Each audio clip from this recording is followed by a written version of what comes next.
ಸದ್ಯ i20 ಕಾರಿನ number ಬೆನ್ನತ್ತಿದ್ದಾರೆ ಪೊಲೀಸರು. ಸ್ಫೋಟಗೊಂಡ ಕಾರು ಹರಿಯಾಣ ಮೂಲದ ಶಂಕೆ ವ್ಯಕ್ತವಾಗ್ತಾ ಇದೆ.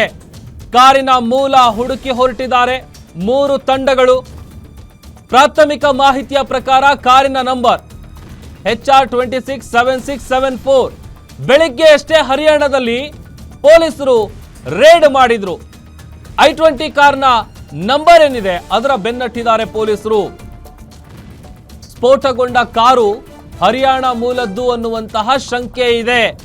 ಅದರ ಜೊತೆಗೆ ಕಾರಿನ ಮೂಲವನ್ನ ಹುಡುಕೋದಕ್ಕೆ ಅಂತೇಳಿ 3 ತಂಡಗಳು ಹೊರಟಿದೆ.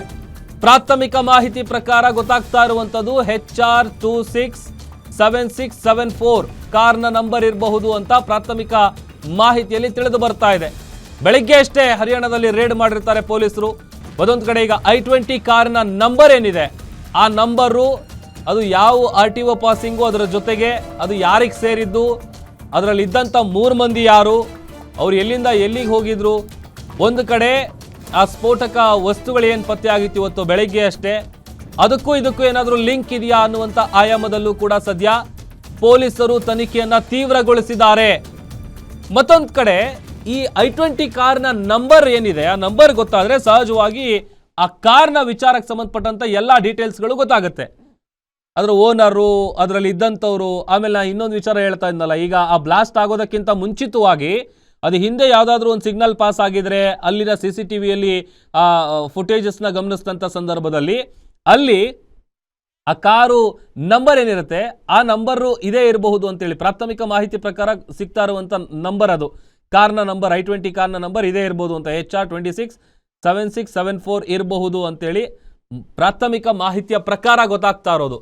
ಯಾಕಂತಂದ್ರೆ ಬೆಳಿಗ್ಗೆ ಅಷ್ಟೇ ಹರಿಯಾಣ ಭಾಗದಲ್ಲಿ ಪೊಲೀಸರು ರೇಡ್ ಮಾಡಿದ್ರು. ಈಗ 3 ಟೀಮ್ಗಳು i20 ಕಾರಿನ ನಂಬರ್ ಹುಡುಕಾಟದ ವಿಚಾರಕ್ಕೆ ಸಂಬಂಧಪಟ್ಟಂತೆ ಎಲ್ಲ ರೀತಿಯಾದಂತಹ ಮಾಹಿತಿಗಳನ್ನು ಕಲೆ ಹಾಕ್ತಾ ಇದ್ದಾರೆ. ಅದು ಆ ಕಾರ್ ಏನಿದೆ i20 ಕಾರು ಅದು ಹರಿಯಾಣ ಮೂಲದ್ದು ಅನ್ನುವಂತಹ ಶಂಕೆ ಇದೆ.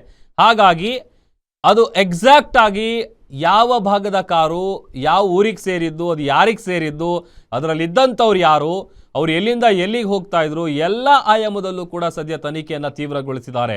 ಮತ್ತೊಂದು ಕಡೆ ರಾಜ್ಯದ ವಿಚಾರಕ್ಕೆ ಸಂಬಂಧಪಟ್ಟಂತೆ ಮುಖ್ಯಮಂತ್ರಿಗಳು ಮಾತನಾಡ್ತಾ ಇರೋದನ್ನು ಕೂಡ ನಾವು ಗಮನಿಸ್ತಾ ಇದ್ವಿ. ಹೆಚ್ಚು ಜನ ಎಲ್ಲಿ ಓಡಾಡ್ತಾರೆ ಅಂಥ ಜಾಗಗಳಲ್ಲಿ ಬಸ್ ಸ್ಟ್ಯಾಂಡ್ ಆಗಿರ್ಬೋದು, ಅಥವಾ ರೈಲ್ವೆ ಸ್ಟೇಷನ್ಗಳಾಗಿರ್ಬೋದು, ಅಥವಾ ಏರ್ಪೋರ್ಟ್ ಆಗಿರ್ಬೋದು, ಇಂಥ ಜಾಗದಲ್ಲಿ ಭದ್ರತೆಯನ್ನು ಬಿಗಿಗೊಳಿಸೋದಕ್ಕೆ ಸೂಚನೆಯನ್ನು ಕೊಟ್ಟಿದ್ದೀನಿ. ಅಧಿಕಾರಿಗಳ ಜೊತೆಗೆ ಮಾತನಾಡಿದ್ದೀನಿ. ಯಾವುದೇ ರೀತಿಯಾದಂತಹ ಅಹಿತಕರ ಘಟನೆಗಳು ನಡೀಬಾರದು. ಯಾಕಂತಂದರೆ ಮುನ್ನೆಚ್ಚರಿಕೆ ಕ್ರಮವಾಗಿ ತೆಗೆದುಕೊಂಡಿರುವಂಥ ನಿರ್ಧಾರ ಇದು. ಸಹಜವಾಗಿ ಅಲ್ಲಿ ನಡೆದಿರುವಂತಹ ಬ್ಲಾಸ್ಟ್ ಏನಿದೆ ಅದು ಒಂದು ರೀತಿ ಆತಂಕ ಮೂಡಿಸುತ್ತೆ. ಅದರ ಜೊತೆಗೆ ಅನೇಕ ಅನುಮಾನಗಳು ಕೂಡ ಇದೆ. ಆ ಕಾರು ಹೇಗೆ ಬ್ಲಾಸ್ಟ್ ಆಯಿತು, ಯಾವ ವಿಚಾರಕ್ಕೆ ಅದು ಬ್ಲಾಸ್ಟ್ ಆಗಿದೆ, ಅದರಲ್ಲಿ ಏನಾದರೂ ಸ್ಫೋಟಕ ವಸ್ತುವನ್ನು ಇಟ್ಟಿದ್ರಾ ಅಥವಾ CNG ಬ್ಲಾಸ್ಟ್ ಆಗಿದ್ದ, ಈ ಥರದ್ದೆಲ್ಲ ಪ್ರಶ್ನೆಗಳಿಗೆ ಸಂಬಂಧಪಟ್ಟಂತೆ ಸ್ಪಷ್ಟವಾದ ಉತ್ತರ ಇನ್ನೂ ಕೂಡ ಸಿಕ್ಕಿಲ್ಲ. ಯಾಕಂತಂದರೆ ಇದು ಬಾಂಬ್ ಬ್ಲಾಸ್ಟೇ ಅಂತ ನಾವು ಹೇಳೋಕ್ಕಾಗಲ್ಲ, ಅಥವಾ ಇದು CNG ಬ್ಲಾಸ್ಟ್ ಅಂತಲೇ ಹೇಳೋಕ್ಕಾಗಲ್ಲ. ಒಂದು ನಿಗೂಢ ಸ್ಫೋಟ ಅಂತೂ ಸಂಭವಿಸಿದೆ. ಅದರ ಹಿಂದೆ ಇರುವಂತಹ ಸತ್ಯಗಳು ಏನು ಅನ್ನುವಂಥ ಹುಡುಕಾಟದಲ್ಲಿ ಸದ್ಯ ಪೊಲೀಸರ ತಂಡ ಕೆಲಸ ಮಾಡ್ತಾ ಇದೆ, ತನಿಖೆಯನ್ನು ತೀವ್ರಗೊಳಿಸಿದೆ. ಅಟ್ ದ ಸೇಮ್ ಟೈಮ್ ಈಗ ಹಾಸ್ಪಿಟಲ್ಗೆ ಭೇಟಿ ಕೊಟ್ಟಿರುವಂತಹ ಕೇಂದ್ರ ಗೃಹ ಸಚಿವ ಅಮಿತ್ ಶಾ ಅವರು ಗಾಯಾಳುಗಳ ಬಳಿ ಮಾತನಾಡಿ ಅವರ ಆರೋಗ್ಯವನ್ನು ವಿಚಾರಿಸ್ತಾ ಇದ್ದಾರೆ. ಅವರಿಗೆ ಧೈರ್ಯ ತುಂಬುವಂಥ ಕೆಲಸ ಮಾಡ್ತಾ ಇದ್ದಾರೆ. ಯಾಕಂತಂದರೆ ಭಾಳ ಪ್ಯಾನಿಕ್ ಆಗಿರ್ತಾರೆ. ನೋಡಿ, ಸುಮ್ಮನೆ ನಡ್ಕೊಂಡು ಹೋಗ್ತಾ ಇರ್ತೀವಿ, ಬಾಂಬ್ ಬ್ಲಾಸ್ಟ್ ಆಗುತ್ತೆ, ಏನೋ ಒಂದು ನಿಗೂಢ ಸ್ಫೋಟ ಆಗುತ್ತೆ ಅಂತ ಅಂದರೆ ಎಲ್ರಿಗೂ ಕೂಡ ಒಂದು ರೀತಿ ಪ್ಯಾನಿಕ್ ಆಗ್ತಾರೆ. ಯಾಕಂತಂದರೆ ಒಂದಷ್ಟು ಮಂದಿ ಅನ್ಕಾನ್ಷಿಯಸ್ ಆಗ್ತಾರೆ, ಮೂರ್ಛೆ ಹೋಗ್ತಾರೆ, ಭಯ ಆಗುತ್ತೆ. ಸಹಜವಾಗಿ ಅಲ್ಲಿದ್ದಂಥ ಸ್ಥಳೀಯರು ಹೇಳ್ತಾ ಇದ್ರಲ್ಲ, ಒಬ್ಬೊಬ್ಬರು ಒಂದೊಂದು ರೀತಿಯಾಗಿ ಅದನ್ನು ಹೇಳ್ತಾ ಇದ್ರು, ತಮ್ಮ ಸ್ಟೈಲಲ್ಲಿ ಅವ್ರು ಹೇಳ್ತಾ ಇದ್ರು. ಹೇಗಿತ್ತು ಆ ಸ್ಫೋಟದ ತೀವ್ರತೆ ಅಂತ ಅಂದರೆ ಭೂಮಿನೇ ಬಿರುಕು ಬಿಡ್ತೇನೋ ಅನ್ನುವಂಥ ರೀತಿಯಲ್ಲಿ ನಮಗೆ ಭಾಸ ಆಯಿತು. ಒಂದು ಕ್ಷಣ ಸಾವು ಕಣ್ಮುಂದೆ ಬಂದು ಹೋಯಿತು. ಸಾವಿನ ಅಂಚಿಗೆ ಹೋಗಿ ಈ ಸಾವಿನ ಕದ ತಟ್ಟು ಬರೋದು ಅಂತಾರಲ್ಲ, ಆ ಥರದ ಫೀಲ್ ಆಗಿದೆ ಅವರಿಗೆ. ಅಂದರೆ ಲೆಕ್ಕ ಹಾಕ್ಕೊಳ್ಳಿ ಸ್ಫೋಟದ ತೀವ್ರತೆ ಎಷ್ಟರ ಮಟ್ಟಿಗಿತ್ತು ಅಂತ. ಯಾರು ಕೂಡ ಊಹೆ ಮಾಡಿರಲಿಲ್ಲ ಈ ಥರದ್ದೊಂದು ಬ್ಲಾಸ್ಟ್ ಆಗುತ್ತೆ, ಅದರಲ್ಲಿ ನಾವು ಗಾಯಾಳುಗಳಾಗ್ತೀವಿ ಅಥವಾ ನಮ್ಮ ಜೀವ ಹೋಗುತ್ತೆ ಅನ್ನುವಂಥ ಒಂದು ಸಣ್ಣ ಕಲ್ಪನೆ ಕೂಡ ಯಾರಿಗೂ ಇರಲಿಲ್ಲ.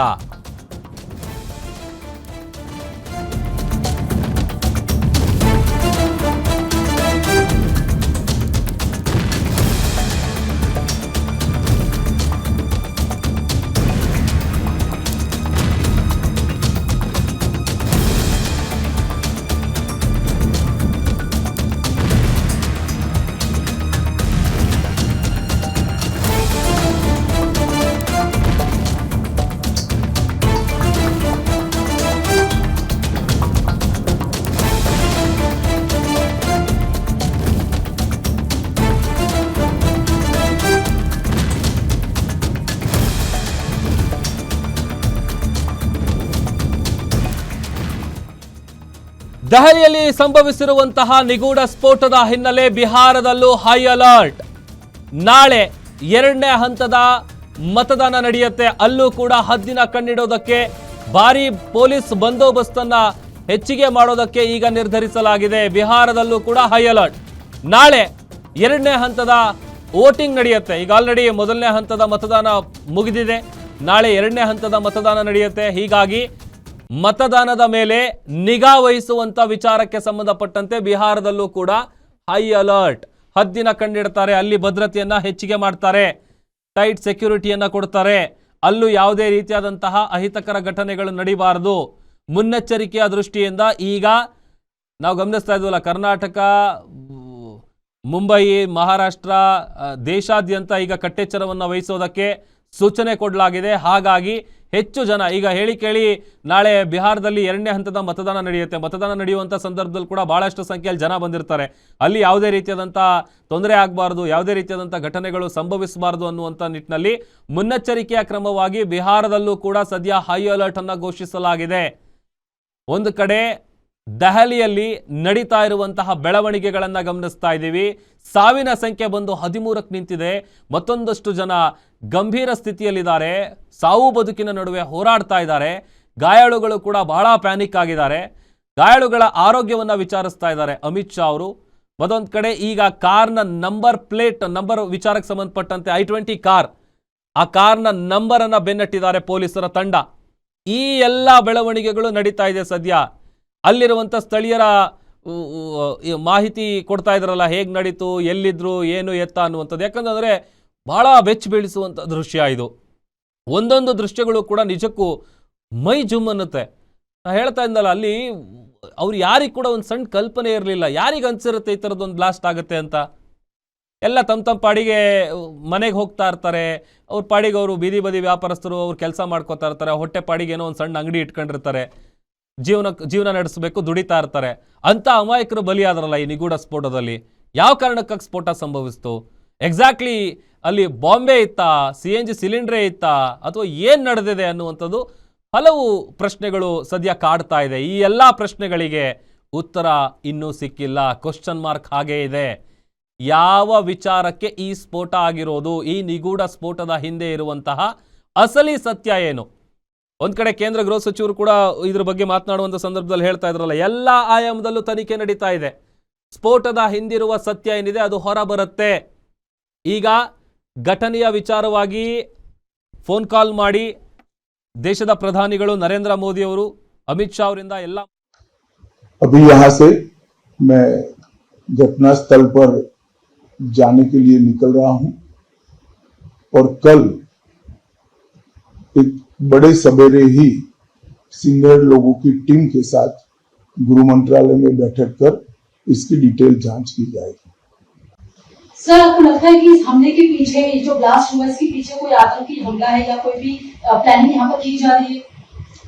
देखिए, हम सभी एंगल्स को ओपन रखकर सभी दृष्टि से जांच कर रहे हैं। घटना किस कारण से हुई ये अभी कहना बहुत मुश्किल है। जब तक विस्फोट के स्पॉट पर से जो स्पेसिमेंट्स मिलेंगे, इसका जब तक FSL का एनालिसिस, NSG का एनालिसिस नहीं होता, इसके बारे में कुछ भी कहना दिक्कत है।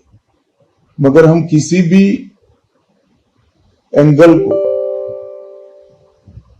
बंद नहीं मानते हैं। सभी एंगल का हम दृढ़ता के साथ आगे जांच करेंगे। धन्यवाद।